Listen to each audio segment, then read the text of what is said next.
मुखिया मानकर आशा स्वप्न और जीवन शैली को नहीं आम कार्यक्रम आम मुखिया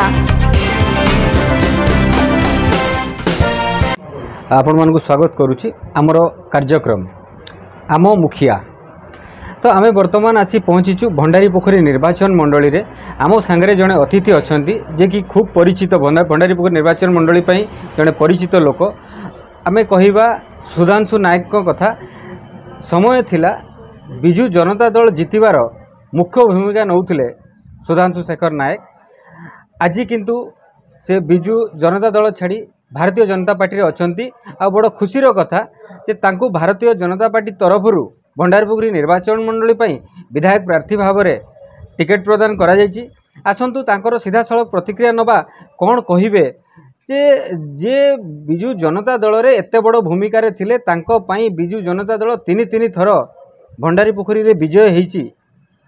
तो आज से प्रतिद्वंदिता करने को जाउछंती। आसंतु प्रथमे तांको स्वागत करिवा। सर नमस्कार। नमस्कार। सर कौन कहिबे जो बिजु जनता दल कथा कहवा आपणकर मुख्य भूमिका थिला जो भी विधायक प्रार्थी ये तीन थर जीतिचंती से आपणकर भूमिका बहुत गुरुत्वपूर्ण अच्छी।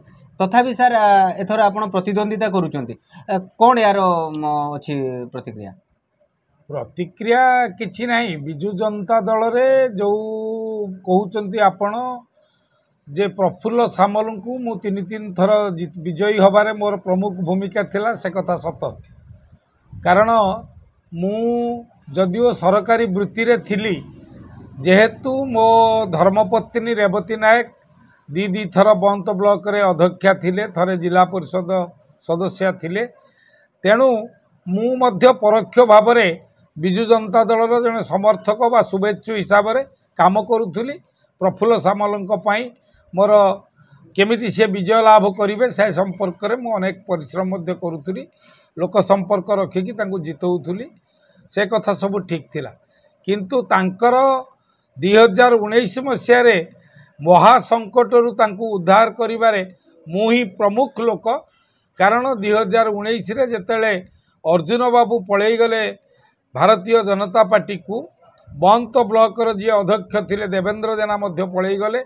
से समय पुणी निरंजन पट्टनायक भली जड़े योद्धा प्रफुल्ल बाबू को सामना लड़े को आसिले तांकु प्रतिहत करके प्रफुल्ल बाबू को जितेबारे मोर प्रमुख भूमिका थिला।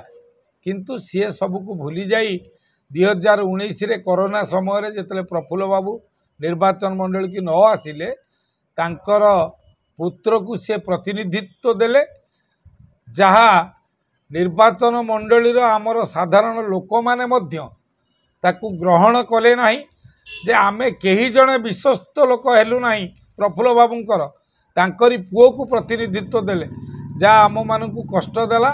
एवं तांको पुओ प्रतिनिधित्व नहीं कि आसिला परे एठी जो प्रकार आमर दलीय कार्यकर्तांको उपरे जो प्रकार आचरण उच्चारण तांकर रहिला ता आमको कष्ट देला।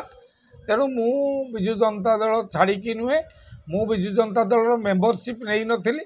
मु सरकारी वृत्ति अवसर नहीं कि रही मु भारतीय जनता पार्टी जोग देली एवं मोर कार्यदक्षता को लक्ष्य करके सांगठनिक दक्षता को लक्ष्य करके भारतीय जनता पार्टी कार्यकर्ता माने मते मनोनीत करछंती प्रार्थी भाव में मु चेष्टा करी निश्चित भाव में। ताले जो कथा उठुची जे किछि तो गोटे असुविधा अछि दल रे नहले तीन थर बिजु जनता दल रे एमएलए हवा परे एथर परिवर्तन कौन पाई चेंज कला कौन आशा करूछन्ते आपण कौन भाबुछन्ते से विषय रे? ये कथा आज्ञा भाबिबार किछि नाही। एटा भारी स्पष्ट। आपण गणमाध्यम प्रतिनिधि आपण माने जानिचंती साधारण लोकटिए भी जानिची बिजु जनता दल जहाकू प्रार्थी करे ता बाबद सी अनेक थर सर्वे करे। सर्वे रिपोर्ट रे जनमत जहाँ सपक्ष न थाए ताकू सी प्रार्थी करे नाही। जनमत जहाँ सपक्ष थाए दरकार पड़े अन्य दलरू आणिकी मध्य राति अधरे अन्य को प्रार्थी करे। तेणु आपण माने एटा स्पष्ट कथा जो एठिकी आसचंती संजीव मल्लिक एठिकी माने कैंडिडेट हेकी भद्रक रे तांकर 5 वर्षर कार्यकलाप रे जनमत तांको विरुद्ध रे जाइथिला। तेणु तांकू भद्रक रे प्रार्थी कले से एठी निश्चित पराजय वरण करिवे। एवं एठी तो मु कहिथिली प्रफुल्ल सामलंकर प्रतिनिधि आसिक जो प्रकार कारबार कले एठी मध्य ये पूरा बदनाम हो जाते तेणु एठू सेठी पठेदेले सेठू एठी पठेदेले।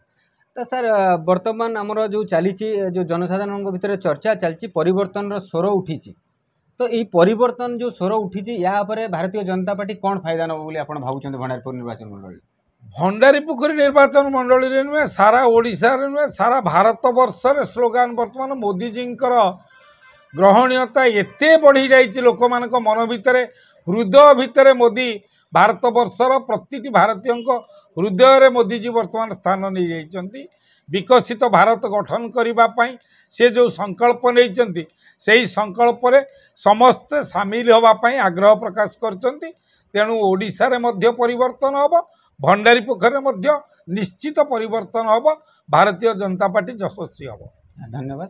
तो देखंतु आपण देखिले जो कथा आमर विधायक प्रार्थी भारतीय जनता पार्टी सुधांशु नायक कहले कि प्रकृत में जो परिवर्तन स्वर ये सबू जिनस मोदीजी बहुत बहुत धन्यवाद। भद्रकरू असित रंजन ओझा एकाम्र भारत ओडिया।